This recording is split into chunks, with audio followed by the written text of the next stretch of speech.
Hello friends, मैं प्रशांत द्विवेदी आप सभी का स्वागत करता हूं आज के इस वीडियो में। आज के इस वीडियो में हम डिस्कस करने वाले हैं NCERT क्लास 6 की बुक हमारा आवास के इम्पोर्टेंट क्वेश्चंस को, जो कि इस बुक का पार्ट 2 है। पार्ट 1 का लिंक वीडियो के डिस्क्रिप्शन में दिया गया है। तो आइए शुरू करते हैं आज का यह वीडियो। पृथ्वी के प्रमुख परमंडल हैं, तो इनकी संख्या 4 है और ये कौन से हैं? स्थलमंडल, वायुमंडल, जलमंडल और जीवमंडल या जैवमंडल। देखिए, स्थलमंडल, वायुमंडल और जलमंडल का वह संयुक्त भाग जहाँ पर सभी जीव निवास करते हैं उसी को जीवमंडल या जैवमंडल कहा जाता है। अगला प्रश्न, वह परमंडल जहाँ जीवन उपस्थित है उसको जीवमंडल या जैवमंडल कहा जाता है। नेक्स्ट क्वेश्चन, किसी स्थान की ऊंचाई को मापा जाता है, तो किसी भी स्थान की ऊंचाई को समुद्र तल से ही मापा जाता है। अगला प्रश्न, विश्व का सबसे ऊंचा शिखर है, तो यह माउंट एवरेस्ट है जिसकी ऊंचाई 8,848 मीटर है। अगला प्रश्न, विश्व का सबसे गहरा महासागर है, तो यह प्रशांत महासागर है और इसका कौन सा भाग गहरा है? तो यह मेरियाना गर्त है जिसकी गहराई 11,022 मीटर है। नेक्स्ट क्वेश्चन, प्रमुख महाद्वीपों की संख्या है, तो इनकी संख्या 7 है और अगर इन महाद्वीपों को बड़े से छोटे क्रम में रखा जाए तो सबसे बड़ा महाद्वीप एशिया होगा, उसके बाद में अफ्रीका, फिर उत्तर अमेरिका, फिर दक्षिण अमेरिका, उसके बाद में अंटार्कटिका, फिर यूरोप और सबसे लास्ट में ऑस्ट्रेलिया होगा। इस तरह से सबसे बड़ा महाद्वीप एशिया होगा और सबसे छोटा महाद्वीप ऑस्ट्रेलिया हो जाएगा। अगला प्रश्न, एशिया महाद्वीप से गुजरने वाली रेखा है, तो इस महाद्वीप से कर्क रेखा गुजरती है। इस महाद्वीप से संबंधित कुछ इंपॉर्टेंट पॉइंट्स हैं, इनको भी देख लेते हैं। एशिया महाद्वीप विश्व का सबसे बड़ा महाद्वीप है और ये किस गोलार्ध में स्थित है? तो यह पूर्वी गोलार्ध में स्थित है। नेक्स्ट पॉइंट, यूराल पर्वत एशिया को यूरोप से अलग करता है, तो आपसे प्रश्न पूछा जा सकता है एशिया को यूरोप से अलग करने वाला पर्वत है, तो वह यूराल पर्वत होगा। नेक्स्ट पॉइंट, एशिया व यूरोप के संयुक्त भूभाग को यूरेशिया कहा जाता है। अगला प्रश्न, किस महाद्वीप से होकर आर्कटिक वृत्त गुजरता है? तो यह यूरोप महाद्वीप से होकर ही गुजरता है। अगला प्रश्न, एकमात्र महाद्वीप जिससे होकर कर्क रेखा, मकर रेखा और विषुवत रेखा तीनों रेखाएं गुजरती हैं, तो यह तीनों रेखाएं अफ्रीका महाद्वीप से ही होकर गुजरती हैं। कुछ इंपॉर्टेंट पॉइंट्स हैं, इनको भी देख लेते हैं। विश्व का सबसे बड़ा तथा गर्म रेगिस्तान जो कि सहारा का रेगिस्तान है, यह अफ्रीका महाद्वीप में ही पाया जाता है। नेक्स्ट पॉइंट, विश्व की सबसे लंबी नदी जो कि नील नदी है, यह भी अफ्रीका से होकर ही निकलती है। अगला प्रश्न, उत्तर अमेरिका दक्षिण अमेरिका से जुड़ा हुआ है, तो यह पनामा स्थल संधि के द्वारा जुड़ा हुआ है। आपसे प्रश्न पूछा जा सकता है उत्तर अमेरिका दक्षिण अमेरिका से जुड़ा है जल संधि के द्वारा या स्थल संधि के द्वारा? तो आप याद रखिएगा ये दोनों स्थल संधि के द्वारा जुड़े हुए हैं। और कौन सी स्थल संधि? तो वह है पनामा स्थल संधि। नेक्स्ट क्वेश्चन, माउंट एवरेस्ट पर चढ़ने वाले पहले व्यक्ति थे, तो ये एडमंड हिलेरी थे जो कि न्यूजीलैंड के थे और तेनजिंग नोर्गे शेरपा थे जो कि भारत के थे। अगला प्रश्न, विश्व की सबसे लंबी पर्वत श्रृंखला है, तो यह एंडीज पर्वत श्रृंखला है और यह कहाँ पर है? तो यह है दक्षिण अमेरिका में है। इंपॉर्टेंट पॉइंट्स, विश्व की सबसे बड़ी नदी जो कि अमेजन नदी है, यह दक्षिण अमेरिका में ही बहती है। यहाँ पे याद रखने वाला पॉइंट ये है कि विश्व की सबसे लंबी नदी तो वह नील नदी होगी और विश्व की सबसे बड़ी नदी तो वह अमेजन नदी हो जाएगी। अगला प्रश्न, दक्षिण ध्रुव किस महाद्वीप के मध्य में स्थित है? तो यह अंटार्कटिका महाद्वीप के मध्य में स्थित है। अगला प्रश्न, किस महाद्वीप पर किसी भी प्रकार का स्थायी मानव निवास नहीं है? तो यह अंटार्कटिका महाद्वीप पर किसी भी प्रकार का स्थायी मानव निवास नहीं है, क्योंकि यहाँ का टेम्परेचर बहुत ही कम होता है और हमेशा बर्फ़ जमी हुई रहती है। अगला प्रश्न, मैत्री, दक्षिण गंगोत्री और भारती ये क्या है? तो ये भारत के शोध केंद्र हैं और ये कहाँ पर है? तो ये अंटार्कटिका महाद्वीप पर है। अगला प्रश्न, पृथ्वी का कितना भाग जल से ढका है? तो पृथ्वी का 71% भाग जल है जबकि 29% भाग स्थल है। अगला प्रश्न, महासागरीय जल की प्रमुख गतियां हैं, तो महासागरीय जल की प्रमुख 3 गतियां होती हैं और ये कौन सी होती हैं? तरंगें, ज्वार भाटा और महासागरीय धाराएं। अगला प्रश्न, महासागरों की संख्या है, तो इनकी संख्या 5 है और अगर इन महासागरों को बड़े से छोटे क्रम में लगाया जाए तो सबसे बड़ा महासागर प्रशांत महासागर होगा, उसके बाद में अटलांटिक महासागर, फिर हिंद महासागर, उसके बाद में दक्षिण महासागर और सबसे लास्ट में आर्कटिक महासागर होगा। इस तरह से सबसे बड़ा महासागर प्रशांत महासागर और सबसे छोटा महासागर आर्कटिक महासागर हो जाएगा। नेक्स्ट पॉइंट, प्रशांत महासागर पृथ्वी के 1/3 भाग पर फैला हुआ है और इसका आकार कैसा है, तो यह लगभग वृत्ताकार है। अगला प्रश्न, कौन सा महासागर अंग्रेजी भाषा के एस अक्षर के आकार का है, तो यह अटलांटिक महासागर है। इससे संबंधित कुछ इंपॉर्टेंट पॉइंट्स हैं, इनको भी देख लेते हैं। व्यापार की दृष्टि से सबसे व्यस्त महासागर अटलांटिक महासागर है और इस महासागर की तटरेखा बहुत अधिक दंतुरित है। दंतुरित का मतलब बहुत ज़्यादा कटी फटी है। इसी वजह से यहाँ प्राकृतिक बंदरगाहों के लिए आदर्श स्थिति पाई जाती है।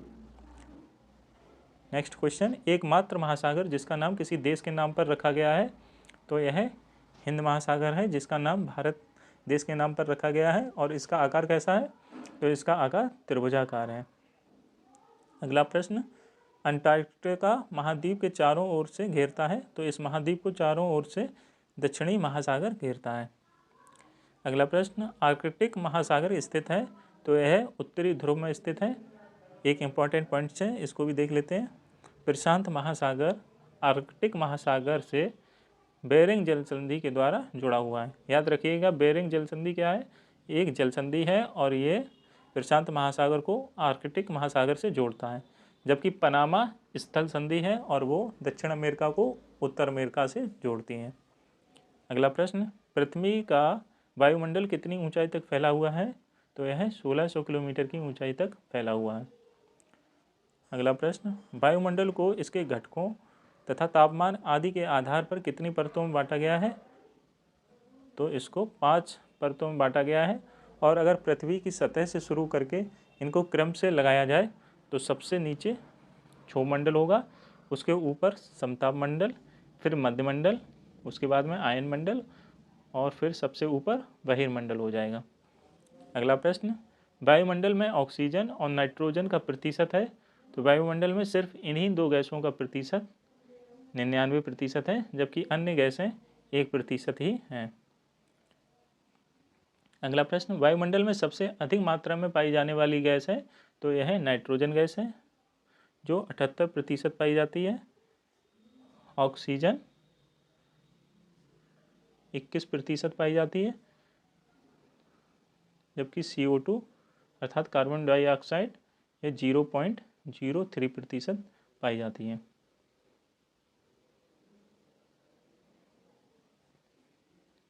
नाइट्रोजन प्राणियों की वृद्धि के लिए आवश्यक है। अगला प्रश्न, ग्लोबल वार्मिंग के लिए जिम्मेदार है, तो ग्लोबल वार्मिंग के लिए कार्बन डाइऑक्साइड जिम्मेदार है। अगला प्रश्न, पहाड़ों पर पर्वतारोहियों को सांस लेने में कठिनाई क्यों होती है, क्योंकि जैसे जैसे हम ऊपर की ओर जाते हैं वैसे वैसे हवा का घनत्व या हवा की डेंसिटी कम होती जाती है। इसी वजह से पर्वतारोहियों को पहाड़ों पर सांस लेने में कठिनाई आती है। इसमें पॉइंट्स भी देख लेते हैं। वायुमंडल या हवा का घनत्व समुद्र तल पर सबसे अधिक होता है और जैसे जैसे हम ऊपर की ओर जाते हैं वैसे वैसे तापमान भी घटता जाता है। अगला प्रश्न, वायु का प्रवाह होता है, तो वायु का प्रवाह सदैव उच्च दाब से निम्न दाब की ओर ही होता है। नेक्स्ट क्वेश्चन, वे महाद्वीप जो पूरी तरह से दक्षिणी गोलार्ध में है, तो ये ऑस्ट्रेलिया और अंटार्कटिका महाद्वीप है। एक इम्पॉर्टेंट पॉइंट है, इसको भी ध्यान रखिएगा। उत्तरी गोलार्ध को स्थलीय गोलार्ध भी कहा जाता है। तो आपसे प्रश्न पूछा जा सकता है, किस गोलार्ध को स्थलीय गोलार्ध कहा जाता है, तो उत्तरी गोलार्ध को ही स्थलीय गोलार्ध भी कहा जाता है। अगला प्रश्न, स्थल, जल और हवा का एक सीमित भाग जो जीवन के लिए सहायक है, तो यह जीवमंडल है। अगला प्रश्न, 600 मीटर से अधिक ऊंचाई व खड़ी ढाल वाली पहाड़ी को कहा जाता है, तो इसको पर्वत कहा जाता है। अगला प्रश्न, पृथ्वी की सतह के टूटकर घिस जाने की क्रिया को कहते हैं, तो इसको अपरदन या इरोजन कहते हैं। अपरदन क्रिया क्या होती है, तो अपरदन क्रिया द्वारा सतह नीची हो जाती है, जबकि निक्षेपण अर्थात डिपोजिशन प्रक्रिया के द्वारा इनका फिर से निर्माण होता है। अपरदन और निक्षेपण की क्रियाएं बहते हुए जल, वायु और बर्फ के द्वारा होती हैं। अगला प्रश्न, पर्वतों पर हमेशा जमी रहने वाली बर्फ की नदियों को कहा जाता है, तो इनको हिमानी कहा जाता है। अगला प्रश्न, पर्वतों के प्रकार हैं, तो पर्वत 3 प्रकार के होते हैं, और ये कौन से होते हैं? बलित पर्वत, ब्लॉक पर्वत जिनको भ्रंशोथ पर्वत भी कहा जाता है, और ज्वालामुखी पर्वत। बलित पर्वत के उदाहरण कौन से हैं? हिमालय, आल्प्स और एंडीज पर्वत। जबकि ब्लॉक पर्वत के उदाहरण कौन से हैं? तो राइन घाटी और वॉस्जेस पर्वत। ज्वालामुखी पर्वत के उदाहरण किलिमंजारो और फुजियामा हैं। इसके अलावा और भी उदाहरण हो सकते हैं। अगला प्रश्न, विश्व की सबसे पुरानी बलित पर्वत श्रृंखला है, तो यह अरावली है, और यह कहाँ पर है? यह भारत में ही है। अगला प्रश्न, ब्लॉक पर्वत के ऊपर उठे भाग को कहा जाता है, तो इनको उत्खंड या हार्स्ट कहा जाता है। जबकि इन्हीं ब्लॉक पर्वतों के नीचे धसे हुए खंडों को द्रोणिका भ्रंश या ग्रावेन कहा जाता है। अगला प्रश्न, paragliding, hang gliding, river rafting तथा स्कीइंग हैं, तो ये क्या हैं? ये पर्वतीय क्षेत्रों के प्रचलित खेल हैं। अगला प्रश्न, विश्व का सबसे ऊंचा पठार है, तो यह तिब्बत का पठार है, और इसकी कितनी ऊंचाई है? तो यह 4000 से 6000 मीटर ऊंचा है। दक्कन का पठार कहाँ है? तो दक्कन का पठार भारत में ही है।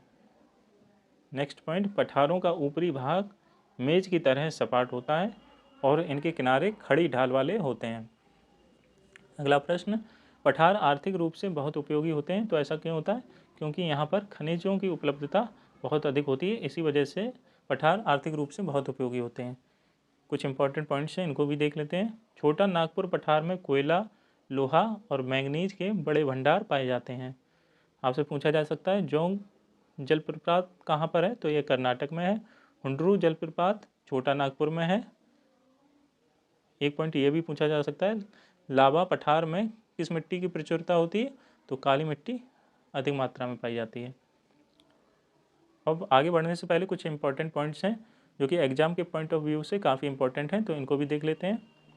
कर्क रेखा कितने डिग्री अक्षांश पर पाई जाती है? तो यह 23.5 डिग्री अक्षांश पर पाई जाती है, और कहाँ? उत्तर साइड में, उत्तर दिशा की ओर। अगला मकर रेखा, यह 23.5 डिग्री दक्षिणी अक्षांश पर पाई जाती है। आर्कटिक वृत्त यह 66.5 डिग्री उत्तरी अक्षांश पर, जबकि अंटार्कटिक वृत्त यह 66.5 डिग्री दक्षिणी अक्षांश पर, और विषुवत रेखा जिसको भूमध्य रेखा या इक्वेटर भी कहते हैं, यह 0 डिग्री अक्षांश पर पाई जाती है। अब इसको इस तरह से भी समझ लेते हैं। मान लीजिए ये अर्थ है, और ये इसका इक्वेटर है अर्थात भूमध्य रेखा है, तो ये कितनी डिग्री अक्षांश पर होगी? तो ये 0 डिग्री अक्षांश पर होगी। अब इस अर्थ के 2 पोल हैं, ये नॉर्थ पोल या उत्तरी ध्रुव, और ये साउथ पोल अर्थात दक्षिणी ध्रुव है। अब इस इक्वेटर के नॉर्थ साइड में एक ये लाइन है जिसको कर्क रेखा कहा जाता है या ट्रॉपिक ऑफ कैंसर कहा जाता है, और ये 23.5 डिग्री उत्तरी अक्षांश पर है। और इसी कर्क रेखा के नॉर्थ में आर्कटिक वृत्त है जो कि कितने डिग्री अक्षांश पर है? 66.5 डिग्री उत्तरी अक्षांश पर है। इसी तरह से इस इक्वेटर के साउथ साइड में मकर रेखा है जिसको ट्रॉपिक ऑफ कैप्रिकॉर्न भी कहते हैं, तो ये कितने डिग्री अक्षांश पर है? ये 23.5 डिग्री दक्षिणी अक्षांश पर है। और इसी मकर रेखा के दक्षिणी दिशा में अंटार्कटिक वृत्त है जो कि 66.5 डिग्री दक्षिणी अक्षांश पर है। इस तरह से आप इन पॉइंट्स को याद रख सकते हैं।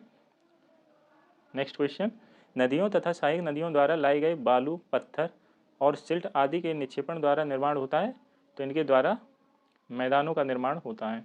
आपसे प्रश्न पूछा जा सकता है मैदानों का निर्माण किस प्रक्रिया के द्वारा होता है? तो मैदानों का निर्माण निक्षेपण की प्रक्रिया के द्वारा ही होता है। अगला प्रश्न, विश्व में सबसे अधिक जनसंख्या वाला मैदानी क्षेत्र है, तो यह गंगा का मैदान है जो कि सबसे अधिक जनसंख्या इसी क्षेत्र में पाई जाती है। अगला प्रश्न, पर्वत पठारों से भिन्न होते हैं, तो पर्वत अभिमुखता में पठारों से भिन्न होते हैं, क्योंकि पठार ऊपर से सपाट मेज के आकार के होते हैं और इनके किनारे जो होते हैं वो तीव्र ढाल वाले होते हैं, जबकि पर्वत शंक्वाकार या उनका ऊपरी भाग नुकीला होता है। अगला प्रश्न, यांगत्से से नदी बहती है, तो यह चीन में बहती है। इस तरह से आज का यह वीडियो यहीं समाप्त होता है। अगर आपको ये वीडियो हेल्पफुल लगा हो तो इसको लाइक करें तथा शेयर करें और चैनल को सब्सक्राइब करें। मिलते हैं नेक्स्ट वीडियो में, तब तक के लिए नमस्कार।